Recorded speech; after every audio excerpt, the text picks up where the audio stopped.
Hello and welcome back to the Haunted Slumber. Before we begin tonight's story, take a moment to get comfortable, close your eyes, and let your mind drift. If you're enjoying these tales, don't forget to subscribe and leave a comment. I'd love to know where you're listening from around the world. Now let the lights dim, the curtain rise, and may this story guide you into a deep, haunted sleep. Whispers in the black earth. Rain fell like whispers over the old land. In the forgotten village of Dowervale, where mist hung low and the trees leaned in close as though eavesdropping, there was a farmhouse older than any living soul. It stood hunched at the edge of a dying forest, its windows blind with grime and its roof sagging like a burdened back. The road to it was more of a memory than a path, mud-swallowed, overgrown, and reluctant to guide travelers. Eleanor Wren didn't remember the farmhouse. Not really, just scraps from when she was a child. The smell of damp wood and lavender soap, her grandmother's rough hands, the creaking of floorboards that seemed to echo long after each step. But now, 27 years old and lost in every way that mattered, she had returned. The letter had come in February. Her grandmother was dead, the last living Wren. The farmhouse and the land it sat upon now belonged to Eleanor. There were no good reasons to return. She hadn't been back since she was 6. She didn't know the neighbors, if there were any left, didn't know the region, didn't care for the countryside. But there was something about the letter, something about the handwriting, the phrasing, that scratched at the back of her mind like a branch tapping at a window in the dark. The house welcomed her with silence. No creaks of greeting, no shift of settling wood. Only the wind outside and the slow drip of rain off the porch roof. Inside it smelled like earth. Not mold or rot, just soil. Deep and damp and ancient. The hallway was longer than she remembered. The light at the far end flickered even though she hadn't touched the switch. And as she stepped inside, the floor gave a quiet sigh beneath her. It was only after she had dropped her bag, unpacked her coat, and lit a single candle that she noticed the humming. Faint, barely audible, but real. A low, droning sound, like breath moving through the roots beneath the house. Eleanor stood still. It was probably the wind, she told herself, or the pipes, or her memory playing tricks, layering fear over silence until her imagination gave it voice. But the humming persisted, and she could feel it, not in her ears but in her bones. She slept poorly that night, her dreams stitched together with black soil, open mouths, and whispering roots. Morning in Dowervale came late. The mist clung to the ground like regret, and the sun was little more than a pale smear behind the clouds. Eleanor woke to silence. Not the peaceful kind, but the kind that pressed against her eardrums and made her feel like something was waiting for her to speak first. She made coffee in the old enamel kettle. The gas stove coughed before catching, and for a moment the flame burned green. She stared at it, blinked. It was blue again, normal. The house still hummed, but quieter now, like it was waiting. She tried to occupy herself, cleaning out cupboards, checking the water pump, reading through the yellowing legal documents left with the deed. But something about the walls made it hard to focus. They felt too close, like the house had shifted slightly during the night and now leaned just a little more inward. While unpacking boxes in the parlor, Eleanor found a leather-bound journal tucked behind old sheet music in the piano bench. Its pages were brittle, the ink faded in places, but the handwriting was her grandmother's, sharp, slanted, and meticulous. The entries were strange. March 4th, 1979. The earth is restless again. The roots do not sleep. I heard them moving beneath the cellar. They do not belong to any tree I've planted. June 1st, 1982. I buried the mirror in the north field. It showed things it shouldn't. Every reflection had too many eyes. October 12th, 1989. The soil is hungry. It remembers everyone who walks on it. It remembers who doesn't return. Eleanor felt a chill spread across her skin, as if the air around her had gone still and cold in recognition of the words. She flipped ahead to the last entry, dated just 4 days before her grandmother's death. August 19th, 1998. Eleanor will come. The house knows her name. The soil has not forgotten the taste of her. That night, Eleanor dreamed again. Only this time, she was underground. Not buried, not dead, but beneath the house, in a great chamber of dirt and roots. Above her, the beams of the foundation stretched like ribs. Around her, indistinct shapes shifted, their faces gaunt and eyes blank with soil. Something moved through the roots, something massive, slow breathing, and in the center of the chamber was a mirror, half covered in mud. It didn't show her reflection. It showed the farmhouse from above, and something moving in the fields, circling the house in widening loops. She awoke gasping, her hands dirty with soil she hadn't touched. The journal lay open on the nightstand. She hadn't brought it there. The next morning, Eleanor walked out to the north field. She didn't know how she knew where to go. It wasn't marked, and her grandmother had never spoken of anything buried out there. But her feet led her past the cornrows and the wild thistles, through brittle grass and low fog, to a place where the air felt heavier. The silence there was not natural. Even the crows avoided it. She dropped to her knees and began to dig. The soil was soft, black, moist, too moist, and within minutes her fingers struck glass. A mirror, oval. The frame was wrought iron curled into strange shapes that looked too deliberate to be merely decorative. When she brushed the dirt from the surface, the reflection didn't show her at all. It showed the cellar, not as it was now, but as it had once been. There were shelves lined with mason jars full of dark preserves and thick books chained to nails in the walls. In the corner, a chair bound with ropes. In the center, a circle carved into the stone floor filled with dried blood. The image rippled, and Eleanor saw herself standing inside the circle. She dropped the mirror. It didn't break. That night, she descended into the cellar. She hadn't been down there yet, and now she understood why. It wasn't just the smell of mold and cold earth. It was the feeling that something was still awake down there. The foundation walls were old stone, stained with mineral and time. The floor was packed dirt, uneven. No circle, no ropes, but one section of the wall was newer bricks that didn't match the rest. She pried one loose. Behind it, a hollow, and inside it, a bundle of yellowed pages bound in waxy twine.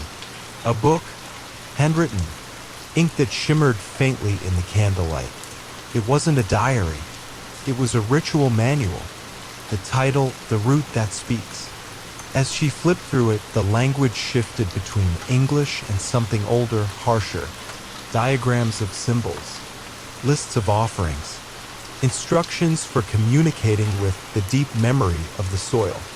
One passage stood out, written in a darker hand. What grows beneath the house is not dead. It remembers the blood, and it answers only in hunger. You must not listen to its voice, no matter how sweet, no matter how much it sounds like her. She looked up. From the top of the cellar stairs, she heard her grandmother's voice. "Ellie, come upstairs, darling." You don't belong down there." But her grandmother was dead. Eleanor didn't go upstairs. Instead, she backed away from the stairs and whispered, "You're not her." There was silence. Then a laugh. Soft. Familiar. Her grandmother's, but too young. Like someone trying on a mask that didn't quite fit. That night, Eleanor dreamed of roots. Endless roots, like veins, twisting through black soil. They pulsed slowly, like they were breathing.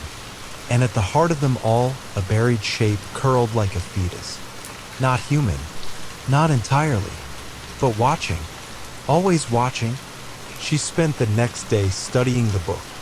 Every page she turned seemed to cost her something: time, sanity, warmth. Her hands felt colder the deeper she read. According to the book, the land had been sown with memory centuries ago. A ritual had been performed on the foundation of the original house. Blood had been poured into the roots of the black oak that once stood at the center of the hill where the cellar now lay. That tree had been cut down generations ago. Its wood burned in a fire that lasted 3 nights and 3 days.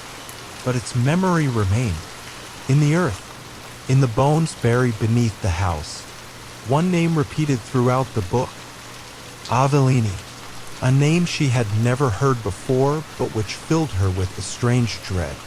The annotations beside the name were written in a child's hand. Her grandmother's? Avellini sees me in my sleep. She says I'm made of her bones. She says the roots are my veins, that I belong in the soil. Later that evening, Eleanor explored the attic. Behind stacks of old trunks, she found a locked chest. It smelled of cedar and mildew. She forced it open. Inside were photographs, black and white, faded, all taken on the same porch, this porch. Same house, but different people. Each photograph had a woman standing in the center, and each woman looked just like her. Same eyes, same jawline. The resemblance was undeniable. On the back of each photo, a name. Clara, 1893. Mabel, 1918. Dorothy, 1942. Marla, 1967. Frances, 1991. No Eleanor. She flipped to the final photo. Just a blank figure, faded entirely, but below it, scrawled in ink, 2025. That night, the voice returned, but this time it wasn't just calling her name. It was calling her home. The ground beneath her bed creaked, then cracked, and something ancient began to rise through the floorboards. Eleanor's inheritance isn't wealth. It's not even the house. It's a place in the cycle, and the land has come to collect. Eleanor didn't scream when the floor split open. She couldn't. The sound had been taken from her, stolen by the roots that slithered like snakes from the darkness below, coiling around her ankles, pulling her down, slowly, lovingly. The house was silent, too silent. No wind, no ticking clock, not even the sound of her breath. Time itself seemed to pause, as if the land needed her full attention for what came next. Below the boards was no basement. It was a chamber, a hollow space in the earth shaped like a heart, beating, breathing, and in the center, wrapped in moss and bone, nested among the tangled web of ancestral roots, was a figure, not dead, not alive, waiting. Eleanor opened her mouth, and though no sound came, a memory spilled out. She saw them, Clara, Mabel, Dorothy, Marla, Frances. Each had stood here before her. Each had heard the whispering in the earth. Each had left something behind. Their lives, their voices, their identities. They had all become part of the land, the black earth, a collective memory held within the soil. You are the last, a voice said from inside her own mind. Feminine, ancient, not Avellini, something older, something beneath Avellini. You will not be buried here, Eleanor. You will become the voice. Her feet sank into the dirt. Her skin turned gray, hair like roots, eyes like polished onyx. The process was not painful, at least not in the physical sense, but it was sorrowful, because she understood now. The house, the family, the legacy, it was all a vessel for the thing beneath the black earth. A god, perhaps, or the memory of one. The chamber lit up briefly with a pale, greenish glow, like the light of a lantern lost in a swamp. In that moment, Eleanor saw the truth. The women hadn't died. They had become vessels for remembering, living memory that never fully faded. They were the soil, and she would be the mouth, the voice the earth used to call the next daughter, the next sacrifice. When the sheriff arrived 3 days later, summoned by a neighbor worried about the silence, he found the house undisturbed. Not a single thing out of place, except the earth in the garden, freshly turned, and a single photograph lying on the porch. No image, just the handwritten date, 2025. The rains had not stopped for 7 days. They came in steady, rhythmic sheets, blanketing the fields of Darnwood Hollow in a gray mist that blurred the edges of every tree, every crumbling fence post, every half-sunken grave. The black earth had begun to churn again, slick and pulsing beneath the boots of those who still dared walk its soaked paths. Mara Whitlow sat hunched in her old rocking chair, a frayed blanket around her shoulders and a kerosene lamp flickering beside her. The pages of the ancient journal she'd discovered weeks earlier still lay open on her lap, but the words had begun to change. What once was faded ink now bled like fresh wounds, new lines scrawling themselves in the margins overnight, as though the book still lived. Each phrase, each symbol etched into the paper, seemed to breathe. Beneath the roots lies the feast of silence. Feed it your grief, and it shall sing. Mara had not slept well since returning from the Hollow's southern woods. Her dreams were cluttered with voices, some familiar, others monstrous. And through it all, she kept seeing the tree again. The massive, gnarled oak in the heart of the forest with its trunk hollowed out like a scream. That was where she had buried her sister's necklace. That was where the soil had whispered back. She hadn't told the others. They wouldn't understand. Not even Jonah. The floorboards creaked above her, followed by the soft patter of bare feet. Mara looked up. Her niece, Ellie, pale as frost, stood at the top of the stairs, holding something in her small hands. "Is it supposed to do that?" Ellie whispered. Mara rose slowly. "What do you mean, sweetheart?" Ellie stepped closer, revealing the old phonograph from Mara's attic. Dusty, broken for years. It now whirred softly. The needle moved, though there was no record spinning beneath it.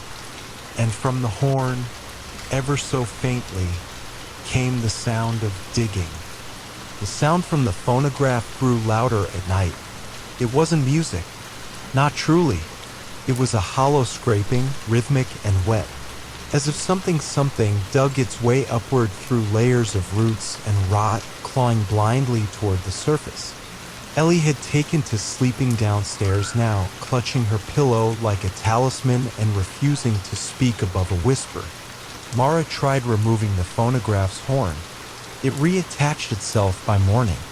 She poured lamp oil over the wooden case, intending to burn it in the orchard, but the wick refused to catch flame. The oil soaked into the wood like thirst. And when she returned to the kitchen, the record player sat on the table again, dry, untouched, humming softly with breathless static. She had read about this in the journal.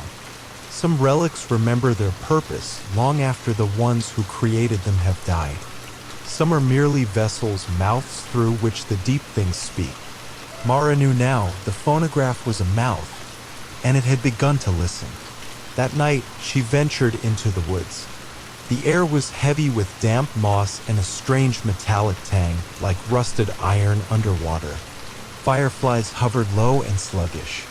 Her boots sank deep into mud slits that sighed beneath her weight. Each step toward the hollow tree seemed to be a question posed to the earth. Why do you keep returning? The clearing was darker than before. No moonlight touched the center. She approached the tree slowly, heart thundering in her ears.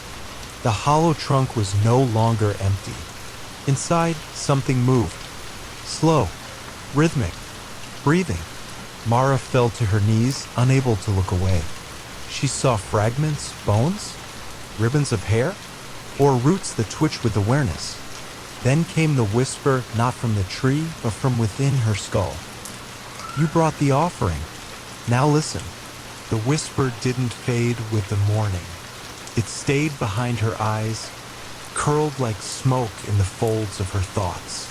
Wherever Mara went, it echoed, sometimes as words, sometimes just as a pressure, like someone leaning too close behind her. Ellie stopped talking altogether. She didn't cry. She didn't scream. She simply sat in the far corner of the parlor, facing the wall, mouthing silent words. Mara could only catch pieces now and then, scraps of nursery rhymes and names she didn't recognize. One night, Mara found her drawing circles on the wooden floor with a bone she didn't recognize. The bone was clean, too clean. The phonograph continued to play, but it had changed. The scraping was slower now, more deliberate. Beneath the dragging sound, there were whispers. Too many voices layered into one. Some male, some female, some not human at all.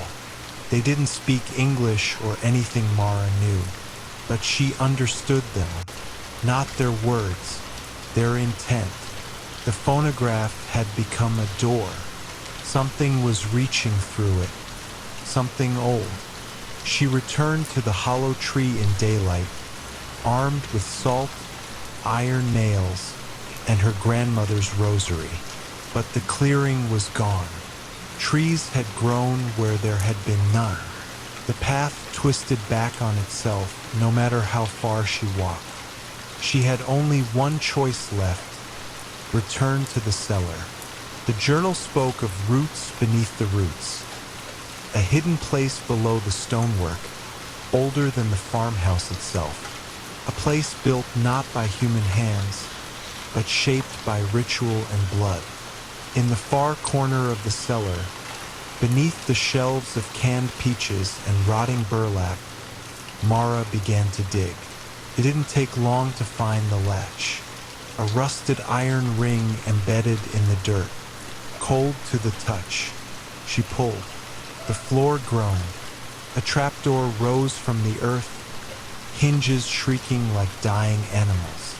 From the darkness below, warm breath kissed her face, and the voice returned, clearer now. You have remembered. Now descend. The air shifted as Mara stepped down into the void. The trapdoor thudded shut behind her, sealing out the last memory of light. A narrow tunnel stretched ahead, carved not from stone or soil, but from tangled roots, sinewy, black, pulsing with a sickly warmth. They twisted together like a nervous system veined with an amber fluid that throbbed in rhythm with her pulse. Her flashlight sputtered. It didn't matter. There was a glow here, dim, greenish-white, like moonlight passed through me. The roots were alive, aware, watching her. She walked for what felt like hours, or minutes. Time stretched, fragmented, devoured itself. Her thoughts slipped sideways, At one point, she swore she was walking upside down, her hair dangling toward the ground that wasn't there. But she kept going, driven by a compulsion that wasn't her own. The tunnel ended in a cavern, perfectly spherical and impossibly vast. The walls pulsed, layered with faces half-formed, mouths agape in silent screams, eyes open wide in reverence or terror. In the center stood a pool, black and glassy, not reflecting light but swallowing it. A voice rose from it, not a whisper now, but a chorus, gentle as lullabies and terrible as truth. "You are the vessel." Mara fell to her knees. The pool rippled, and something began to rise. It wasn't a creature. It wasn't even a shape. It was an absence, a deliberate erasure of reality. Space folded inward around it, sound deadened, and thought itself slowed. It hovered before her, tendrils of black earth clinging to it like afterbirth. "Your blood has memory. You woke us." Mara tried to speak, but her mouth filled with the taste of iron and ash. A single root snaked from the pool and pierced the space between her eyes. There was no pain, only knowing. She saw them, the listeners. They weren't dead. They weren't alive. They were, always had been. Beneath the farms, the rivers, the cities, an ancient congregation sealed in the womb of the world, feeding on silence, memory, and soil soaked in grief. And they had waited for a voice strong enough to hear them again. She understood now. Ellie was only the first, the conduit, the seed. Mara was the bloom. Mara didn't remember collapsing, only the sensation of falling into something warm and deep, like thick moss wrapped in velvet.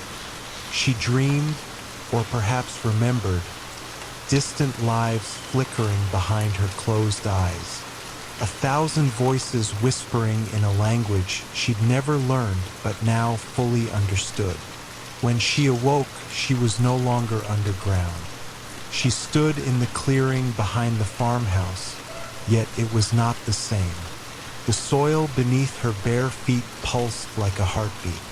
The trees leaned inward, their branches twisted in a rapturous posture, as if listening to something she couldn't hear. But she could. The song. It sang through her bones. Her fingers trembled as she reached for her face, half afraid she would find bark instead of skin. But no, she was still Mara, still herself. And yet not. She had been opened. A slow rustle behind her. Ellie. But it wasn't the little girl from the photograph. This was something older, her features vague and flickering, like a memory replayed too often. Her eyes held galaxies of decay and beauty, her mouth stitched with root and moss. "You heard them," Ellie said, voice low as wind between gravestones. "I became them," Mara answered. Her voice felt too big for her throat. Ellie nodded, and then turned her gaze to the field. Beyond the dying cornstalks, the ground split open like a mouth yawning. From its depths rose not creatures, but reverence, a reverberating hum of something returning, long banished and deeply beloved by the dark. Figures emerged, familiar faces, the townsfolk of Abbotsville, dead for decades, or had they ever truly died? They walked as if drawn by music, eyes glazed, lips whispering names no living tongue could pronounce. Mara stepped forward. She didn't fear them. She knew now what the soil craved. Not blood, but truth. Not sacrifice, but story. She was to be its voice. She opened her mouth and sang. The sound that spilled forth was not music, but memory made manifest. Every buried fear, every secret hushed by dirt and time, bloomed into the world like black roses bursting from a coffin. Trees bowed, the sky wept sap, the wind howled through time. From every crack in the earth, the listeners rose, not to devour, but to witness. They formed a circle around her, swaying like reeds in a sacred tide. And then silence, not absence of sound, but the presence of listening. Mara stood at the center, arms outstretched. She had no need for words anymore. She was the tale, the echo, the remembrance etched in loam and root.